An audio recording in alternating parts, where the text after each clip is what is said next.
Before sushi graced trendy LA hotspots or bento boxes sat neatly in supermarket aisles, Japanese fishermen in 1930s California were already crafting meals woven from sea air, memory, and survival. Long before America came to savor the flavors of Japan, these men carried centuries of food knowledge across oceans and turned it into daily nourishment amidst hardship. Out on the Pacific, before the sun dared to rise, they packed tin boxes with rice balls, miso broth, and salted fish, food designed not for taste but for battle, against waves, wind, and the ache of starting over. They didn't seek comfort in cuisine. Their recipes were born from absence, from longing, from grit. But here's what makes this story unforgettable. Those modest, makeshift meals would later inspire the very essence of Japanese-American cuisine we know and cherish today. From dusty harbors in Monterey to the busy docks of Terminal Island, these fishermen mixed heart with resourcefulness, using what they had: seaweed from the shore, fish too rough for the markets, humble pickles from home, to create something enduring. Now, we're uncovering 25 nearly lost dishes, the ones that filled hungry stomachs and hopeful hearts. Meals that didn't just feed bodies, they carried culture across generations. Because sometimes the food history ignores is exactly the food that changed everything. Grilled, salted, and dried sardines. In the heavy morning fog of Monterey Bay, a ritual unfolded with quiet consistency. Rows of fresh sardines hung from bamboo poles, kissed by Pacific wind and salted air. This wasn't just drying fish, it was preserving survival. Known as Himono, it was the fishermen's way of anchoring themselves to home, to purpose. By midday, the fish hardened, their leathery skins shimmering silver under the coastal light. They were ready for fire. Set atop narrow charcoal grills, they popped and crackled in flames, releasing a sharp, smoky perfume that drew others with bowls of warm rice and tart pickled daikon in hand. A bite of Himono was more than food. It was pure presence, the tang of sea, the embrace of salt, the truth of the moment. These weren't delicacies. They were echoes of home and ancestry. Back then, a small plate of these sardines cost just a few pennies. But to those who ate them on wooden docks after impossible hours at sea, the true value couldn't be counted. It was warmth. It was identity. It was strength sealed in salt. Fresh tuna sashimi. Catching a glistening bluefin off the California coast sent a charge through the boats. Long before tuna became plastic-wrapped grocery fare, it was sacred, pulled straight from the deep, honored by hands that revered every slice. On deck, while salt water rocked the hull, sharp blades moved swiftly. Sashimi was no indulgence. It was respect, raw and real. Thin slices from the best cuts, dipped silently into soy mixed with wasabi, carried from Japan, became shared rewards beneath rising suns and chapped hands. No part of the fish went to waste. And the best didn't see markets, they fed their catches. These men didn't see rare tuna as a payday. They saw it as validation, a reminder that today, once again, they had won against the sea. To the outsider, sashimi may appear decorative, but here it was survival expressed in reverence, quiet, simple, and alive with gratitude. Simmered fish head and bone broth with miso, when every ounce of effort mattered and nothing could go to waste. Relief came not from elegant dishes, but deep, slow-simmered pots built from scraps, fish heads, collars, bones. What others threw away became arajiru, miso fish head soup, the elixir of the ocean's leftovers. Into the pot went seaweed, bits of ginger and miso, bubbling together into a broth that smelled like comfort with muscle memory. This wasn't just a meal. It was fortitude in liquid form. The fatty richness from fish bones added body. The miso grounded souls worn thin by wind and cold. Add rice, maybe a few pickled greens. Nourishment wasn't between choices, it was between storms. For these fishermen, every ladle of soup meant nothing, not a scrap, not a sacrifice, was wasted. Each sip warmed more than stomachs. It reminded them that they were still building something sacred. Even from bones, kamaboko. Among the blunt steel of canneries and the hum of fishing quarters, ingenuity bloomed. What others saw as waste, misshapen white fish, fragments of halibut or cod, became kamaboko, a semicircular treasure of ground, seasoned, and steamed fish paste. Mothers and wives worked with rhythm and care, grinding fillets by hand, mixing with salt, mirin, and egg whites until the paste sprang to life in pink-tinted loaves. Sliced and tucked into soups or grilled for crisp edges, kamaboko wasn't fancy, but it was loved. In a world of metal and salt and fatigue, this soft, springy bite was a delicate echo of home. It reminded fishermen of their mothers' tables, quiet meal times, and the festive joy of New Year's mornings back in Japan. What once was scrap had, through care and patience, become pride. Not just a bite of nostalgia, but elegance forged from limitation. Grilled whole mackerel with ginger. When the dock spilled with mackerel, the air transformed, salty, marine, and mouth-watering. And as twilight folded over the California coast, fires were stoked for the fisherman's most dependable dish, saba shioyaki, whole mackerel, salted and kissed with ginger. It needed no dainty plating. This was a meal for muscle and resilience. The fish was scored slit by slit, packed with salt, brushed with fresh ginger, then seared until skin crisped, blistered, and popped with bribed fat. Oily, rich, and bracing, it was flame-coaxed nourishment for men who'd spent half the day soaked in cold sea spray. The ginger wasn't just seasoning. It soothed seasick guts, cleared wind-stung sinuses. It was warmth masquerading as spice. Served with lemon or grated daikon over rice, it wasn't merely filling, it was fuel. The kind that powered backs bent against nets and eyes squinted into waves. A simple fish, seasoned by hardship, grilled into defiance. Clam and seaweed miso soup.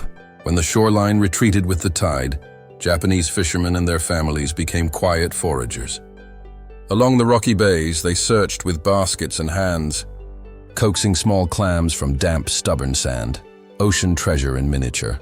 What followed was clam and seaweed miso soup, a dish as gentle as it was powerful. Briny clams, scrubbed clean and plunked into simmering water, slowly opened their mottled shells like unfolding secrets. Wakame seaweed floated beside them, and a spoonful of miso paste clouded the broth into something fragrant and alive. The first sip was ocean reborn, salty, soothing, full of earth and tide. Paired with a bowl of rice, it wrapped fog-chilled mornings in a cocoon of calm. This wasn't just a fisherman's meal. It was part ritual, part restoration. A bowl built from a handful of shells and seaweed could transform weariness into wonder. And no matter how hard the day had been, the sea always offered something in return. Even just a few clams, mixed vegetable and fish bits rice. After gutting buckets of fish through long, bitter hours on the docks, scraps remained, bits too small to sell, too good to waste. These hidden fragments became gomoku gohan, a fisherman's rice dish that celebrated what was left behind. In humble kitchens near Monterey's Japanese quarters, hands danced over steaming pots. Carrots, burdock, mushrooms joined slivers of fish scraps and sticky white rice. A splash of soy sauce, a whisper of mirin, and the rice drank in every drop of land and sea. When the lid lifted, steam carried a perfume of gratitude. Kids searched for hidden bites of fish tucked like treasures between grains. Fishermen smiled knowingly. It always tasted better the second day, reheated aboard boats and eaten between net pulls. This wasn't just thrift. It was warmth reinvented. In a world where nothing came easy, Gomoku Gohan proved that survival didn't have to taste like sacrifice. It could taste like comfort. By the way, if this journey into living history has moved you, don't forget to like the video, subscribe, and leave a comment below. Tell us, which of these meals reminded you of your roots? Or maybe you've tasted something like this, even generations later. Your stories keep these voices alive. Let's hear them. Tempura of local fish and vegetables. Payday meant something rare, oil, and oil meant celebration. On these lucky evenings, the scent of frying sent joy echoing through alleyways and boarding houses as pots sizzled with tempura, golden slivers of fish and vegetables, cloaked in brittle perfection. They used whatever the coast or the backyard gave, local whitefish, thin sliced sweet onions, carved carrots, or wild greens plucked from between stones. The batter was barely there, whisper light and ice cold, crackling when it hit the heat. Each piece was brief, crisp, warm, gone before your breath slowed. Dipped in soy or touched with salt, it wasn't just food. It was reward made edible. For men drenched in salt spray and bent by labor, tempura wasn't just crispy indulgence. It was connection, a taste of street fairs thousands of miles behind them, laughter under lanterns, joy remembered in boiling oil. And if only for a moment, everything felt golden. Stewed octopus in soy and ginger sauce. Octopus didn't draw cheers. It tangled nets, thrashed buckets, made a mess of the deck. But Japanese fishermen didn't discard what curled and fought. They simmered it into something tender. Taco Himono, octopus stewed slow in soy, ginger, and sweetened broth. Every pot was an embrace of patience. The meat, stringy and firm, took its time softening in warm liquid, soaking in flavor until it surrendered its toughness. The smell, a mix of deep ocean, sugar, and spice, told stories of slow triumph. The result? Chunks of savory sweet octopus, buttery and briny, laid over rice like treasure from the depths. It echoed the sizzling octopus balls from festivals back in Japan. But on California's coast, it became something new, an emblem of adaptation. This wasn't exotic food. It was proof that even in strange waters, you could turn burdens into blessings and survival into tradition. Rice porridge with small fish flakes. When the winds roared and boats swayed and frustration outweighed the catch, fishermen turned to the softest thing they knew, okayu. Warm rice porridge, slowly coaxed to comfort with nothing but rice, water and time. It was humble, creamy and forgiving. A sleeper's breakfast, a healer's broth. Into it they sprinkled dried fish flakes, paper-thin shavings saved from busier weeks, or drizzled soy sauce for grounding salt. Scallions danced on top. Seaweed sometimes crept in. This wasn't food that impressed. It was food that understood. Delicate, warm, and endlessly kind. Out at sea between ice winds and sold-out strength, okayu came like a prayer. Hot, immediate, real. It reminded them that wealth didn't always look like full nets. Sometimes it looked like a handful of grains cooked with care, a bowl passed hand to hand, a moment that said, "You're safe, just for now." Fried canned or fresh abalone. Along the jagged shores of Monterey and Morro Bay, abalone clung to rocks like buried treasure, and where others passed them by, Japanese divers dove, fearless, disciplined, prying these shimmering giants loose from the sea's grip. When sales fell short, they didn't blink. They cooked them themselves. Whether fresh from the shell or pulled from a can, abalone became steaks of the sea. Sliced thin, pounded for tenderness, dusted with flour and kissed by hot butter or oil. It was transformation in a pan. The scent, briny and buttery, hung in the air like music. Some added lemon and soy to sharpen the richness. Others paired it with a scoop of rice and a sheet of nori, letting waves of ocean flavor roll over their tongues. To these fishermen, golden abalone wasn't rare. It was power dressed as poverty. What today fetches sky-high prices once lived in abundance. But back then, it wasn't wealth in dollars. It was strength earned with each daring dive. Stir-fried fish strips, in the narrow bunkhouses tucked against the docks, quick meals weren't just handy. They were survival. After cutting, gutting, and hauling fish all day, there was no strength left for swelling pots or fancy preparation. Enter the swift and scrappy fix. Stir-fried fish strips. Tiny slivers of tuna, mackerel, or whatever scraps remained found their way into sizzling pans with oil, soy sauce, and crushed garlic. On lucky days, stray bits of onion or green pepper joined the mix, coloring the browns with a little green crackle and spice. The fish browned quickly, its scent racing through the halls like a signal flare. Hot rice is ready. For a few moments, the long day faded. The night didn't feel quite so hard. No one lingered over these meals. But what they lacked in ceremony, they made up for in depth. A pan, a handful of scraps, and the truth that even the smallest bite can carry the weight of another tomorrow. Grilled shellfish. When nets came back light and stomachs begged for more, the answer was usually simple: look to the shore.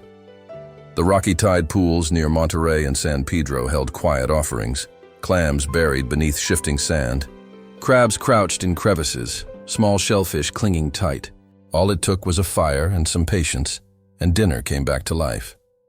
Clams were tossed directly onto hot coals, where they hissed, popped, and whispered steam secrets into the night sky. Crabs sizzled whole, brushed with miso or soy, their shells crackling under makeshift grills. There were no tables, no forks, just fingers, laughter, and salt on skin. Smoke lifted with sea breeze. Conversation quieted, and for a few peaceful moments, heat met harvest in its simplest form. Grilled shellfish was more than food.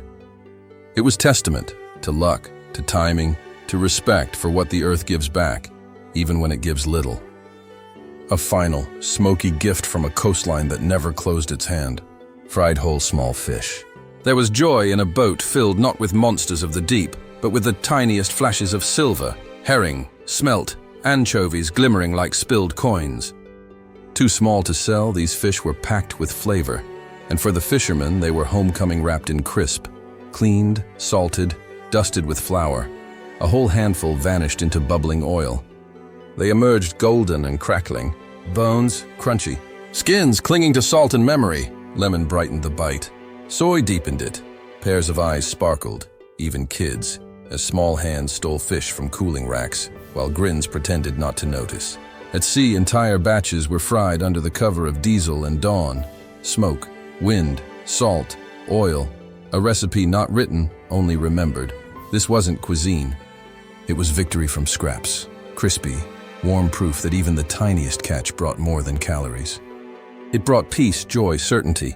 The quiet promise that small things could still satisfy big hungers. Noodle soup and fish stock. When Monterey Bay folded into fog, thick and cold, the harbors drifted in silence, save for the bubbling of broth in narrow homes. In these moments, nothing could comfort like noodle soup with fish stock, a dish stitched together with scraps, soul and sea.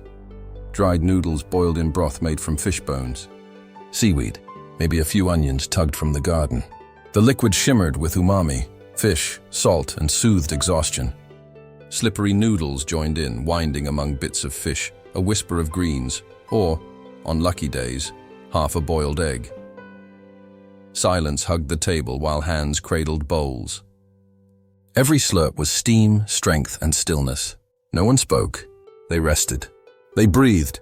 Fish stock soup was never about frills, but in its warmth lived everything the men needed. Calories, calm, and the reminder that hardship was temporary. One bowl, one break, and then back to the sea that shaped them. Fish and vegetable stew and soy broth. When the harbors breathed fog and the boats swayed in dockside silence, homes flickered with warmth, not from firewood, but from simmering pots. Inside those shacks, Nizakana came to life, a soy broth stew of fish and vegetables, humble yet soul-deep. Every part of the day's labor ended up in one pot. Small fish, bony and unsellable, slid in beside thick slices of daikon, rough chunks of carrot, maybe some tofu, if fortune allowed. The scent of soy and ginger built slowly, clinging to the walls, seeping into sleeves, comforting tired backs. There was nothing polished, nothing perfect, but it was enough. Enough for men who had stood in wind and salt to gather around low tables, hands wrapped around steaming bowls, their faces softened by rising steam. This wasn't a recipe written with pride. It was a meal whispered through necessity. A few roots, a small fish, a splash of broth, and suddenly the coast didn't feel quite so cold. In that pot, hardship became harmony. Preserved fish flakes, cooked with rice and greens. Every kitchen in the fishing quarters whispered the same vow: never waste, not even a crumb of the ocean. So when fish was scarce, even the tiniest flakes mattered. These stray shavings, dried bonito, salty cooked fragments, were gathered carefully, folded into future comfort. Enter takikomi gohan, seasoned rice, slow cooked with preserved fish and wild greens. As it steamed, the whole home inhaled. Soy, seaweed, grounded warmth. Turnip tops or chopped spinach added color, breaking the ivory rice with subtle life. A wooden lid lifted, and the perfume bloomed.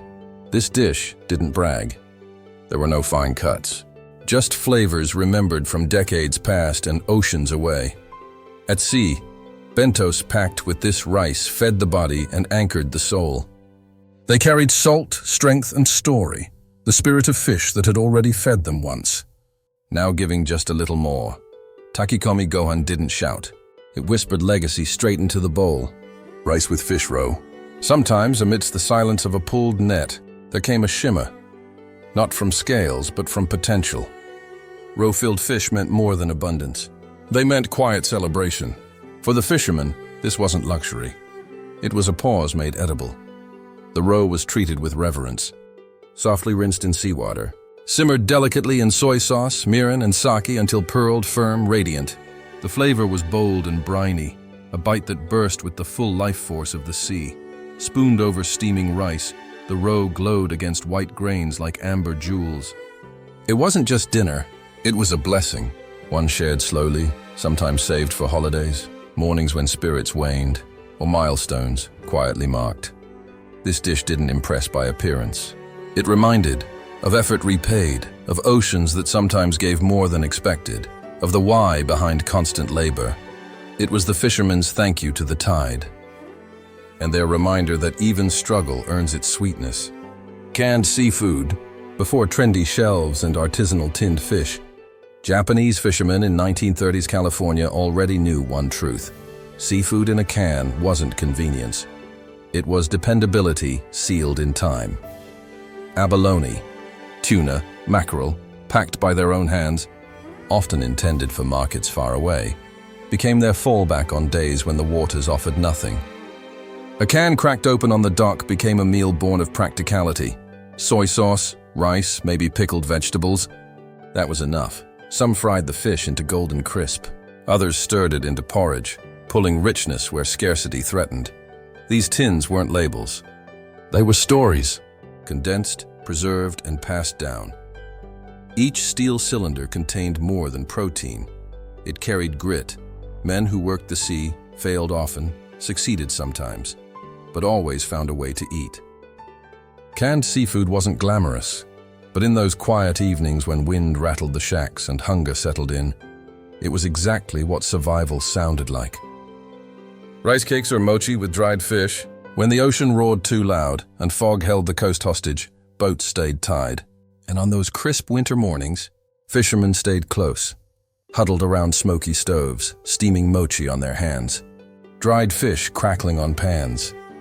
It might sound strange, the soft chew of glutinous rice cakes paired with rigid strips of ocean-cured fish. But to them it made perfect sense. Warmth met preservation.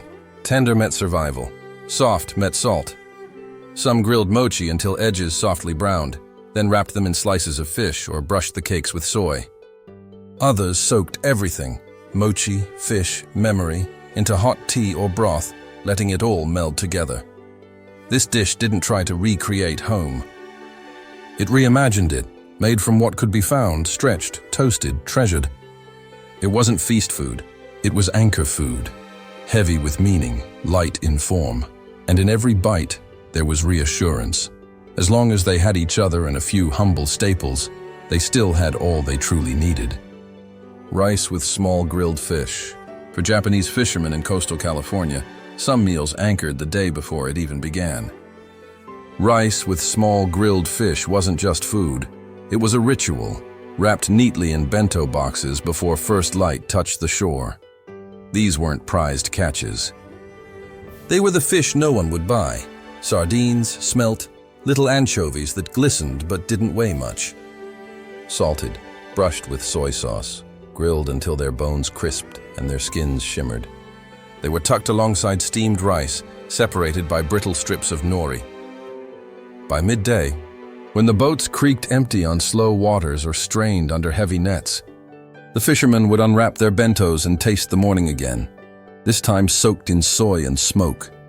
Warmed by effort, there was no richness here, no decadence, just balance. Salty, tender, honest. These tiny fish didn't fill bellies alone. They filled memory. A few bites of home packed with care. Peace, order, and love sealed in simplicity. Vegetable and tofu hot pot stew with fish broth. Some nights cut colder than the sea itself. The wind slipped through every crack, making homes feel smaller, lonelier. But when the nabe pot was lit at the center of the room, everything changed. Hot pot wasn't just a meal. It was a gathering place. It was warmth made visible. Into the simmering fish broth went cabbage leaves, daikon, tofu scraps, maybe some noodles or mushrooms. Everyone brought something, no matter how little. It started light, clear broth, simple. But as it bubbled, it deepened. The stew didn't just cook the ingredients, it cooked the day's stories into flavor. And slowly, laughter joined the rising steam, fogging the window panes as everyone dipped into the pot. Each piece mattered, a slice of radish, a square of tofu, a thread of kelp. Not because of its cost, but because of what it represented: community, generosity, survival together. Nabe was not abundance. It was shared scarcity, made beautiful by the hands around it. Fried fish cakes with rice. On long nights when hours outpaced energy and hunger hit hard after double shifts on the docks, the answer was fast, filling, and familiar. Fried fish cakes with rice, the ultimate fisherman's comfort food. Whitefish was minced quickly, stirred with flour, salt, and soy into a sticky paste. Flattened into rounds and dropped with care into shallow oil, they sizzled with a scent that brought smiles through fatigue. The outside crisped golden, the inside warm and soft like the sea holding its breath. Served hot on beds of steaming rice, sometimes with pickles, sometimes plain. They gave just enough. More nourishment than satisfaction, more fuel than feast. But sometimes that was more than enough, stacked into bentos for kids. Picked off the pan by busy hands, eaten while still standing in soaked boots. These were not gourmet, but they were proof that comfort didn't have to cost anything but patience, and whatever scraps you were wise enough to save. Boiled or braised fish with rice. When the catch was kind, and the boats rolled back heavy with mackerel or rockfish, the best parts weren't sold, they were shared. Fillets meant for family, and the meal they became was deceptively simple. Fish, gently braised in soy broth, served over rice. Sliced ginger danced in the pot. Soy, sake, and sugar turned slow simmer into rich glaze. The fish, tender but not weak, soaked up every note, salty, sweet, warm, whole. The smell curled through tiny cabins, announcing dinner long before hands were washed. Once on rice, the flavor deepened again. The sauce mixing, soaking, transforming every grain. Even the liquid left behind wasn't wasted. It became a second meal, spooned over rice or saved for tomorrow. This wasn't rich man's food, but it felt like grace. It was rhythm. Harvest, prepare, share, repeat. In every falling apart bite, there was not just nourishment, there was reverence. A moment of pause inside a life that rarely did. Roast Peking duck with plum sauce. Walk into a bustling banquet in 1920s Chinatown and glance toward the kitchen window. There hangs a roast duck so perfectly lacquered, it glows like polished mahogany. This wasn't your average dinner. Roast Peking duck was a spectacle reserved for life's grandest moments. Weddings, New Year banquets, or merchants with deep pockets looking to impress. Preparing it wasn't just cooking, it was craft. The duck was first air-dried, tightened by time and air, then roasted until its skin shimmered like glass. The fat rendered slowly, the meat held onto every drop of juice. But the secret? The plum sauce, sweet, tangy, and often a family's most protected recipe. Dried plums, ginger, vinegar, and a touch of mystique. Wrapped in pancakes with slivers of green onion, each bite was a celebration of contrast. Crispness, richness, brightness. At $2.50 a plate, this wasn't something you grabbed on a whim. At a time when rent was $15 a month, ordering Peking duck declared something bigger. I've made it. And not far down the table, something even more elusive was being poured into fine porcelain bowls. Seasonal fruit or preserved dessert? The sea gave salt, the winds gave cold, the fish gave strength. But sometimes, even briefly, the day gave sweetness.